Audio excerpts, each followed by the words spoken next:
Dear students, welcome to my channel all English literature and grammar. আজকে আমরা Robert Browning এর famous dramatic মনোলগগুলোর মধ্যে একটি পোরফেরিয়াস লাভার নিয়ে লাইন বাই লাইন ডিসকাস করব। এটি একটি ভিক্টোরিয়ান পোয়েমটি প্রথম 1836 সালে পোরফেরিয়া এই টাইটেল নিয়ে পাবলিশ হয়েছিল এবং তারপর এটিকে আবার রিপাবলিশ করা হয় এবং ফাইনালি প্রেজেন্ট যে টাইটেল অর্থাৎ পোরফেরিয়াস লাভার এই টাইটেল নিয়ে 1863 সালে রিপাবলিশ করা হয়েছিল। ডিয়ার স্টুডেন্ট, তোমাদেরকে আমি কতগুলো কথা জানিয়ে রাখি। তোমরা যে শুধুমাত্র স্টুডেন্ট তা নয়, তোমরা যথেষ্ট বড় হয়েছো, তাই তোমরা আমার বন্ধুও। এখন তোমাদের সাথে যে কথাগুলো আমি শেয়ার করব, আমার মনে হলো এগুলো তোমাদের সাথে শেয়ার করার দরকার রয়েছে, কারণ এগুলো জানলে শুধু যে পোয়েমটা রিয়েলাইজ করতে তোমাদের সুবিধা হবে তা নয়, পোয়েমটা তো রিয়েলাইজ করতে সুবিধা হবেই, তার সাথে সাথে তোমাদের জীবনে চলার পথেও কথাগুলো হয়তো কাজে লাগতে পারে। এই যে পোরফেরিয়া, এটি একটি মেয়ের নাম যে কিনা একটি ছেলেকে ভালোবাসতো, আর সেই লাভার ছেলেটি মানসিক ভারসাম্যহীন, হার্টলেস, ক্রুয়েল, এই সমস্ত কিছু তাকে বলা যেতে পারে। এতটাই নির্লজ্জ ছিল সে যে ক্ষমাহীন একটা ঘৃণ্য কাজ করার পরেও তার মনে কোনো অনুতাপ ছিল না। এমনকি তার সেই ঘৃণ্যতম কাজটিকে সঠিক প্রমাণ করার জন্য গডকে সর্বসম্মুখে সে নিয়ে এসছে এবং এই কবিতার শেষে সে বলেছে, God has not said a word, অর্থাৎ ভগবানও তাকে কিছুই বলেনি। আসলে যে কেউ যদি কাউকে মারধর করে তো তার একটা শব্দ আমরা সবাই পেয়ে থাকি, কিন্তু ভগবান যখন মারেন তার কোনো শব্দই নেই, এটা আমরা সবাই জানি। কেউ দোষ করলে ভগবান গড শাস্তি দেবে না, এটা হতেই পারে না। আচ্ছা, তোমরাই ভেবে দেখো, এই যে পোরফেরিয়া যে কিনা নিজের ভালোবাসার কাছে হাসি মুখে নিজের প্রাণ বিসর্জন করলো, সেই রকম একজন প্রেমিকাকে দ্য স্পিকার নিজের জীবন থেকে হারিয়ে ফেললো, এর থেকে তার জীবনে হারানোর আর কি বা থাকতে পারে, সেটা তোমরাই চিন্তা করো। আসলে প্রেম ভালোবাসা এ সব কিছুই পবিত্র জিনিস, একে অপবিত্র করে অল্প সংখ্যক কিছু মানুষ। আসলে প্রেম ভালোবাসা অন্যায় নয়, ভুল সময়ে ভুল মানুষের সাথে আবেগের বশে প্রেম ভালোবাসা করাটাই অন্যায়, যার দাম আমাদেরকে পাই পাই করে মেটাতে হয়। তারপর আর কি, হোয়াটসঅ্যাপ, ফেসবুক, ইনস্টাগ্রাম, টুইটার প্রভৃতি সোশ্যাল প্ল্যাটফর্ম, যত সব সোশ্যাল প্ল্যাটফর্ম রয়েছে তাতে আমরা ক্যাপশন দিয়ে দেই, প্রেম শুধু কাঁদায়। ডিয়ার স্টুডেন্ট, তোমরা শুধু একটু চিন্তা করে দেখো, প্রেমই কি কাঁদায়? প্রেম কি আমাদের যন্ত্রণা দেয়? প্রেম কখনোই আমাদের কাঁদায় না, প্রেম আমাদের কখনোই যন্ত্রণা দেয় না। প্রেমকে আমি যদি যন্ত্র বলি তাহলে আমরা হলাম যন্ত্রী, আর যন্ত্রী যন্ত্রকে যেভাবে চালাবে যন্ত্র তেমন চলবে। আমরা প্রেমকে যেভাবে দেখব, প্রেমও আমাদের আয়নার মতন সেইভাবে দেখবে। আসলে প্রকৃতপক্ষে অন্যায় করে থাকে পোরফেরিয়া যে লাভারের মতন কিছু প্রেমিক বা প্রেমিকা, আর নিজেদের নির্দোষ প্রমাণ করার জন্য প্রেম ভালোবাসাকে ঢাল হিসাবে ব্যবহার করে থাকে। তাই প্রেম ভালোবাসাকে কখনোই ছোট করে দেখা উচিত নয়। প্রেম ভালোবাসা পবিত্র ছিল, এখনও পবিত্র আছে, ভবিষ্যতেও পবিত্র থাকবে। তো এখন আমরা এই কবিতার মাধ্যমে জেনে নেব রবার্ট ব্রাউনিং এই কবিতার মাধ্যমে আমাদের কাছে তার রিডার অর্থাৎ পাঠকের কাছে তিনি কি সোশ্যাল মেসেজ তিনি পাঠাতে চেয়েছেন, তিনি কি বোঝাতে চেয়েছেন, সেটা আমরা কবিতাটি পড়ে রিয়েলাইজ করব। আসলে আমি তোমাদের আরও অনেক কিছু বলতে পারতাম, কিন্তু তোমরাই হয়তো আমাকে বলবে, আরে দৌড় মশাই থামুন তো, আপনি এখানে কবিতা অ্যানালাইসিস করতে এসেছেন না প্রেম পবিত্র না অপবিত্র সেটা ডিসকাস করতে এসেছেন। তো সেই কারণে জাস্ট একটু তোমাদের ইন্ট্রো দিয়ে দিলাম। এবার আমরা কবিতাটা লাইন বাই লাইন ডিসকাশনের মাধ্যমে জেনে নেব যে আমাদের কবি রবার্ট ব্রাউনিং এই কবিতার মাধ্যমে তার রিডার অর্থাৎ পাঠকদের কি মেসেজ দিতে চেয়েছেন। তো চলো আমরা লাইন বাই লাইন কবিতাটা ডিসকাস করি। Porphyria's lover. The rain set early into night. The sullen wind was soon awake. এইখানে স্পিকার যেই রাত্রিতে তার জীবনের সবথেকে ঘৃণ্যতম কাজটা করেছিল সেই রাত্রির বর্ণনা দিচ্ছে কীরকম না, the rain set early into night, এই রাত্রিতে বৃষ্টিটা খুব তাড়াতাড়ি শুরু হয়ে গেল। The sullen wind was soon awake, এবং সালেন উইন্ড মানে যে বাতাসটা ধীরে ধীরে বয়ে চলে, সেই ধীরে বয়ে চলা বাতাসটা ওয়াজ সুন অ্যাওয়েক খুব শীঘ্রই জেগে উঠলো মানে ঝোড়ো হাওয়াতে পরিণত হয়ে গেল। ইট টোর দ্য এলম টপস ডাউন ফর স্পাইট, টোর মানে ছিঁড়ে ফেলা, এখানে ভেঙে ফেলছে কি না, এলম টপস, এলম মানে ইউরোপীয় এক ধরনের গাছ, সেই সমস্ত এলম গাছের যে মাথা সেগুলো ভেঙে ফেলছে ফর স্পাইট, স্পাইট মানে ঘৃণা, কিন্তু এখানে সেই যে ঝোড়ো হাওয়ার যে তীব্র বেগ, সেই বেগের দরুন এলেম গাছের মাথাগুলো ভেঙে পড়ছে। And did its worst to vex the lake, এবং সেইখানে যে সমস্ত হ্রদগুলো রয়েছে তার সেই শান্ত জলও উথাল পাতাল হতে লেগেছে। একটা ব্যতিব্যস্ত ব্যাপার এইখানে স্পিকার প্রথম 4 লাইনের মাধ্যমে সেই প্রকৃতির একটা বর্ণনা দিয়েছেন। তারপরে বলছেন, I listened with heart fit to break when glided in Porphyria straight. আমি এটা খুব মনোযোগের সাথে শুনছিলাম, মানে এগুলো আমি উপভোগ করছিলাম। তারপরে হঠাৎ আমার ওইখান থেকে মনটা সরে আসে। কখন না, হোয়েন গ্লাইডেড ইন পরফেরিয়া। গ্লাইডেড মানে ধীরে ধীরে চলা। এখানে পরফেরিয়ার নম্র ভদ্রভাবে যে ওয়েলকাম, প্রবেশ, এবং স্ট্রেট সোজাভাবে তার কাছে আসাটা, তখনই তার সেই স্পিকারের লক্ষ্য সেইখান থেকে এই দিকে এসছিল।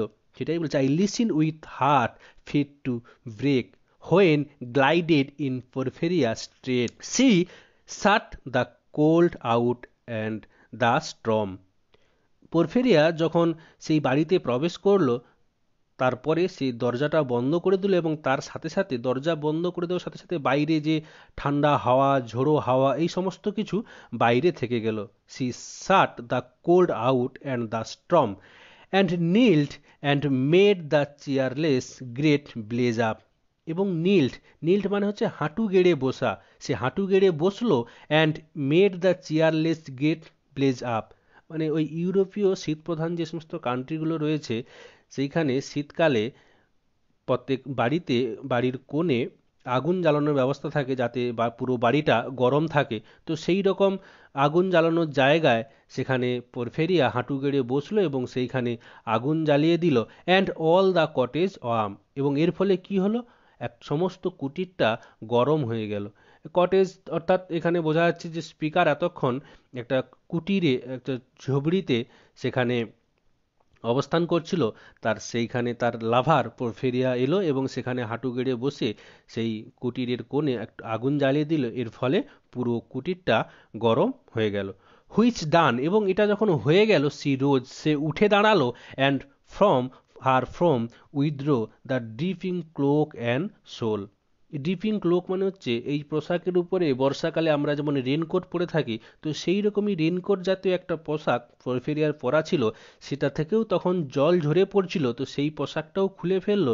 এবং তার সঙ্গে সঙ্গে অ্যান্ড শোল মানেও এক ধরনের পোশাক, সেটাও সে খুলে ফেললো। And laid her soiled gloves, এবং তার হাতের গ্লাভসগুলো, সলিড গ্লাভস মানে সেই যে হাতের গ্লাভসগুলো তো ভিজে গেছে, সেই গ্লাভসগুলো সে খুলে ফেললো। বাই আনটাইডেড হার হ্যাট, এবং তার মাথার টুপিটাও সে খুলে ফেলেছিল। And let the damp hair fall. Damp hair বলতে সেই যে ভেজা চুলগুলো সেই টুপির ভেতরে ছিল, সেই টুপিটা খুলে ফেলার পর সেই ভেজা চুলগুলো উন্মুক্তভাবে ফেলে দিল। And last she sat down by my side, এবং অবশেষে সে আমার পাশে, মানে সেই স্পিকারের পাশে এসে বসেছিল, আমার পাশে এসে বসে পড়ল। অ্যান্ড কল্ড মি, এবং আমাকে ডাকলো। হোয়েন নো ভয়েস রিপ্লাই, যখন আমার থেকে কোনো সাড়া পেল না, আমি যখন কোনো উত্তর তাকে দিলাম না। She put my arm about her waist, তখন সে আমার হাতটা নিয়ে তার কোমরে রেখেছিল। And made her smooth white shoulder bare. White shoulder, white মানে সাদা, কিন্তু এখানে ফর্সা। তো ইউরোপীয় মেয়েগুলো এমনিতেই ফর্সা, তার উপরে পরফিরিয়াও দেখতে সুন্দর নিশ্চয়ই, তো সেইখানে হোয়াইট শোল্ডার, তার সেই ফর্সা কাঁধটা আমার সামনে উন্মুক্ত করলো। And all her yellow hair displaced, এবং তার সেই হলদেটে যে চুল, ইয়েলো হেয়ার, সেগুলো আরও ছড়িয়ে দিল, ডিসপ্লেসড করে দিল। অ্যান্ড স্টুপিং মেড মাই চিক লাই দেয়ার। চিক মানে গাল, কিন্তু এখানে সে স্পিকারের মুখটাকে নিয়ে গিয়ে তার সেই কাঁধের কাছে ঠেকিয়ে দিল, অর্থাৎ হাগ করলো, জড়িয়ে ধরলো। And spread over all her yellow hair, এবং তারপরে সেই চুলগুলো আমার মুখের উপরে, আমার মাথার উপরে ছড়িয়ে দিল। Murmuring how she loved me, এবং আমার কানের কাছে এসে ধীরে ধীরে বলছিল সে আমাকে কতটা ভালোবাসে। সি টু উইক, সে খুব দুর্বল ছিল। মেবি হয়তো পরফেরিয়া যখন ওই বৃষ্টি ভেজা রাত্রিতে যখন অতটা এসেছিল, তো সেই কারণে হয়তো ফিজিক্যালি একটু দুর্বল ছিল, তো সেই কারণে স্পিকার বলেছেন সি টু উইক, সে খুব দুর্বল ছিল। তার সত্ত্বেও for all her heart's endeavour, তার সমস্ত হৃদয়ের শক্তিকে কাজে লাগিয়ে টু সেট ইট স্ট্রাগলিং, এবং স্ট্রাগলের মধ্য দিয়ে প্যাশন ফ্রি ফ্রম প্রাইড, এবং সমস্ত গর্ব সমস্ত অহংকার থেকে বেরিয়ে এসে সমস্ত কিছু ভুলে গিয়ে অ্যান্ড ভেইনার টাইজ ডিসেভার, মানে বন্ধন থেকে মুক্তি হওয়া, ভেইনার টাইজ ডিসেভার। এটা মানে হচ্ছে তার পরিবার থেকে হয়তো একটা চাপ ছিল, বাধা ছিল, সেই পারিবারিক সমস্ত বন্ধন ছিন্ন করে and give herself to me for ever, নিজেকে আমার কাছে চিরদিনের জন্য উৎসর্গ করেছিল। তো এতটা পর্যন্ত একটা কীরকমভাবে বোঝা যাচ্ছে যে না, লেখক একটা ঝড় জল ভেজা রাত্রিতে একটা কুটিরে অবস্থান করছে, তো সেখানে তার লাভার পরফেরিয়া ভেজা গায়ে সেখানে এলো। তো সেখানে এসে প্রথমে সে আগুন জ্বালিয়ে কুটিরটাকে গরম করলো, তারপরে তার সমস্ত পোশাক টুপি এই সমস্ত কিছু খুলে দিয়ে সে স্পিকারকে ডেকেছিল, কিন্তু স্পিকার যখন কোনো উত্তর দেয়নি অভিমানবশত, সে তখন স্পিকারের হাতটাকে নিয়ে তার কোমরে রেখেছিল। তা সত্ত্বেও যখন স্পিকারের কোনো রেসপন্স সে পায়নি, তখন সে তার ফর্সা যে কাঁধ, সেই কাঁধটা উন্মুক্ত করেছিল এবং সেখানে স্পিকারের মাথা ঠেকিয়ে রেখেছিল, অর্থাৎ তাকে জড়িয়ে ধরেছিল। তারপর তার স্পিকারের উপরে তার সেই ইয়েলো হলুদ চুলগুলো ছড়িয়ে দিয়েছিল।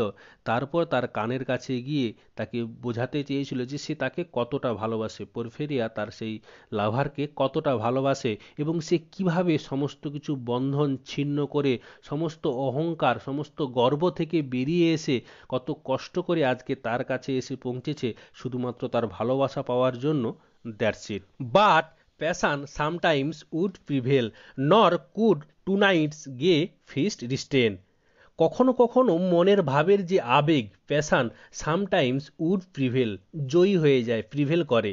নর could tonight's grey feast restrain, আজকে রাত্রিতে যে আনন্দময় যে ফিস্ট, যে পার্টি, যে অনুষ্ঠানটা ছিল, সেটাও তাকে রিস্টেন করে রাখতে পারেনি, দমিয়ে রাখতে পারেনি, দমন করতে পারেনি। মেবি হয়তো আজকে প্রফেরিয়ার বাড়িতে কোনো আনন্দময় কোনো অনুষ্ঠান ছিল, সেই অনুষ্ঠান ছেড়ে প্রফেরিয়া তার লাভারের সাথে দেখা করতে এসছে, তো সেই কারণে স্পিকার প্রফেরিয়ার যে লাভার সে বলেছে but passion sometimes would prevail, কখনো কখনো মনের ভাবের যে আবেগ সেটা ওইসব আনন্দের কাছে জয়ী হয়ে যায়। A sudden thought of one so pale for love of her and all in vain, অর্থাৎ প্রফেরিয়ার যে লাভার সে কিন্তু খুব ইনসিকিউর, তার নিজের ভালোবাসার প্রতি নিজেরই কোনো বিশ্বাস ছিল না। তার মনে এটা চলছিল যে আজ প্রফেরিয়া সব কিছু ছেড়ে আমার কাছে এসছে, কাল যদি আমাকে ছেড়ে চলে যায়, এখন তো আমার সাথে আছে কিন্তু পরে আবার কোনো কারণে আমাকে ছেড়ে যদি চলে যায়, এমন হয় যদি আর কোনো দিন ফিরে না আসে, এখন তো আমাকে খুব ভালোবাসে সেটা দেখেই মনে হচ্ছে। So she was come through wind and rain, তো সেই কারণেই তো সেই এই ঝড় বৃষ্টির রাত্রিতে সমস্ত কিছুর মধ্য দিয়ে আমার কাছে দেখা করতে এসছে। Be sure I looked up at her eyes, এই সমস্ত কিছু ভেবে আমি মনে মনে একটা শিওর হয়ে গিয়েছিলাম, মানে প্রফেরিয়া যে লাভার সে শিওর হয়ে গিয়েছে যে সে হয়তো প্রফেরিয়া হয়তো তাকে ভালোবাসে, এইটা শিওর হয়ে গিয়ে I looked up at her eyes happy and proud, আমি তার চোখের দিকে তাকিয়েছিলাম এবং দেখেছিলাম যে সেখানে একটা গর্ব এবং একটা আনন্দ তার চোখে দেখা যাচ্ছিল। At last I knew Porphyria worshipped me, এবং অবশেষে আমি রিয়েলাইজ করতে পেরেছিলাম, আমি বুঝতে পেরেছিলাম যে প্রফেরিয়া আমাকে ওরশিপ করে, তো আমাকে মেনে চলে, আমাকে মান্যতা দেয়। এর দ্বারা কি বলতে চেয়েছেন যে প্রফেরিয়া তাকে তার নিজের প্রাণের থেকেও বেশি ভালোবাসে। Surprise made my heart Soyel, এই সমস্ত কিছু আকস্মিকভাবেই আমার হৃদয়টাকে ফুলিয়ে ফাঁপিয়ে বড় করে দিচ্ছিল, সয়েল করে দিচ্ছিল। অ্যান্ড স্টিল ইট গ্রিউ, এবং এটা পরপর বেড়েই যাচ্ছিল। While I debated what to do, যখন আমি তর্ক বিতর্কের মধ্যে জড়িয়ে পড়ছিলাম, হোয়াট টু ডু, আমার কি করা উচিত। এখানে একটা জিনিস তো পরিষ্কার বোঝা যাচ্ছে যে আমাদের এই যে স্পিকার পরফেরিয়ারের যে লাভার, তার মনের মধ্যে আগে থেকেই একটা মাস্টার প্ল্যান সেট করা ছিল। সে আগে থেকেই ভেবে রেখেছিল আজকে পরফেরিয়া যখন তার সাথে দেখা করতে আসবে সে তার সাথে কি করবে। কিন্তু বর্তমান সিচুয়েশনটা একটু আলাদা। তার মনের মধ্যে একটা বিতর্ক দেখা দিয়েছে। সে ভাবছে যে পরফেরিয়া এই ঝড় বৃষ্টির রাতেও তার সাথে দেখা করতে এসছে, সে তাকে কত মানে, সে তাকে কত ভালোবাসে। তো এই সমস্ত কিছু তার মনের মধ্যে তোলপাড় আন্দোলনের সৃষ্টি করেছিল। তো সেই কারণে সে বিতর্কে জড়িয়ে পড়েছিল নিজের মনের সাথেই। তো সেই কারণে স্পিকার বলেছে হোয়াইল আই ডিবেট, আমি যখন তর্ক বিতর্ক করছিলাম, তর্ক বিতর্কে জড়িয়ে পড়ছিলাম, হোয়াট টু ডু, আমার কি করা উচিত, আমি কি করব। That moment C was mine fair, perfectly pure and good. That moment বলতে সেই যে ঝড়ের রাত্রিতে পরফেরিয়া এবং তার লাভার যে একটা কটেজের মধ্যে যে অবস্থান করছে সেই মুহূর্তের কথা এখানে স্পিকার বলতে চেয়েছেন। তিনি বলেছেন যে ওই মুহূর্তে সে ছিল আমার, শুধুই আমার, পারফেক্টলি পিওর অ্যান্ড গুড, একেবারে খাঁটি এবং ভালো। I found a thing to do, আমার কি করা উচিত সেটা আমি খুঁজে পেয়েছিলাম। And all her here in one long yellow string. String মানে ফাঁসি দেওয়ার জন্য যে মোটা দড়ি ব্যবহার করা হয়, তো সেটাকে বলা হয় স্ট্রিং। তো আমি তার সমস্ত চুলগুলো নিয়ে একটি হলদেটে সেই ফাঁসি দেওয়া দড়ির মতন বানিয়েছিলাম, তৈরি করেছিলাম। I wound 3 times her little throat around, এবং তার গলার চারিপাশে আমি সেই চুলের বেনিটা দিয়ে আমি 3 বার আঘাত করেছিলাম। অর্থাৎ এখানে স্পিকার সেই তার লাভারের চুলের বেনি দিয়ে তার গলাতে পেঁচিয়ে ধরেছিল। অ্যান্ড স্ট্র্যাঙ্গেলড হার, এবং তার গলা টিপে ধরেছিলাম। নো পেন ফেল্ট সি, সে কোনো আঘাতই অনুভব করেনি, সে কোনো যন্ত্রণাই অনুভব করেনি। I am quite sure she felt no pain, আমি একদম শিওরের সাথে বলছি সে কোনো যন্ত্রণাই অনুভব করেনি। হায় রে মূর্খ প্রেমিক। এখানে একটা জিনিস তোমরা লক্ষ্য করো, এখানে কিন্তু পোয়েট রবার্ট ব্রাউনিং কিন্তু বলতে পারতেন যে যখন স্পিকার তার লাভারের গলাতে তার চুলের বেনি পেঁচিয়ে ধরেছিল তখন সে যন্ত্রণায় কাতরাচ্ছিল, তাকে বাধা দিচ্ছিল, এসব কিন্তু রবার্ট ব্রাউনিং কোনো কিছুই বলেনি। কিন্তু বলেছেন কি নো পেন ফেল্ট সি, আবার বলছেন I am quite sure she felt no pain. অর্থাৎ রবার্ট ব্রাউনিং এখানে বোঝাতে চেয়েছেন যে পরফেরিয়ার ভালোবাসা কতটা খাঁটি ছিল, সে তার লাভারকে কতটা ভালোবাসতো, এমনকি এতটাই ভালোবাসতো যে তার লাভার যখন তাকে মারতে যাচ্ছে, তার গলা টিপে ধরছে, সে কোনো বাধা দেয়নি, সে হাসতে হাসতে মৃত্যু যন্ত্রণা পার করে মৃত্যুর কোলে ঢলে পড়েছিল। As a shut bird that holds a bee I warily open her lids, যেভাবে একটা ফুলের বন্ধ কুঁড়ি অতি সাবধানে অতি সতর্পণে একটা মৌমাছিকে তার নিজের মধ্যে আটকে নেয়, I warily open her Leeds, আমিও সেই রকমই সাবধানে তার চোখের পাতাগুলো মেলে ধরেছিলাম, ওপেন করেছিলাম। Again laughed the blue eyes without a strain, এবং তার সেই নীলাভ চোখগুলো যেন আমাকে দেখে হাসছিল, উইদাউট এ স্ট্রেন, স্ট্রেন মানে নিন্দা, অর্থাৎ কোনো নিন্দা ছাড়াই, কোনো অভিযোগ ছাড়াই। আমি যে তাকে এত কষ্ট দিলাম, আমার জন্য সে যে এত যন্ত্রণা পেল, তার সত্ত্বেও আমি যখন তার চোখটা মেলে ধরলাম তখন সে যেন আমাকে দেখে কোনো অভিযোগ ছাড়াই তার চোখগুলো যেন হেসে উঠেছিল।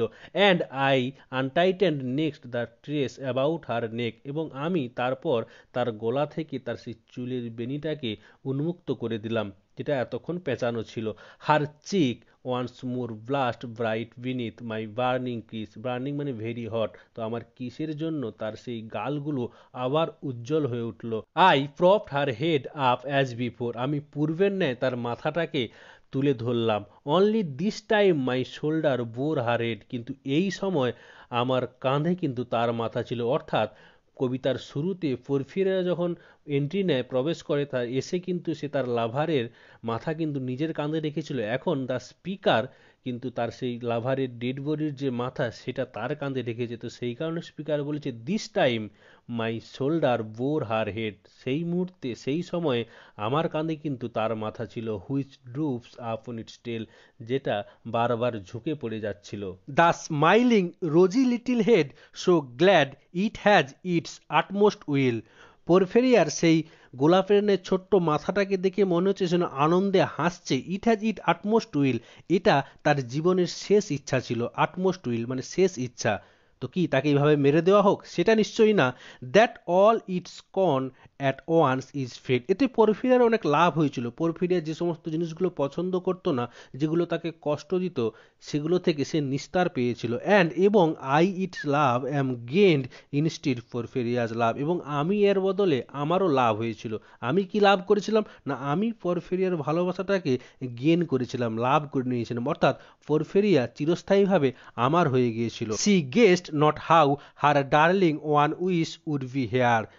সে কখনোই এটা গেস করতে পারেনি, কখনোই এটা ভাবতে পারেনি, হার ডার্লিং, যে তার প্রেমিক, one wish would be heard, তার একটা ইচ্ছা শুনে নেবে।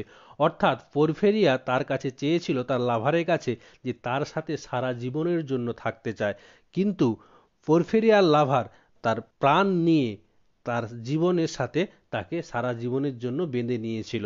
তো এইভাবে সে তার ইচ্ছাটা পূরণ করেছিল, আর সেটাই সে গর্ব করে শোনাচ্ছে যে her darling one wish would be hair.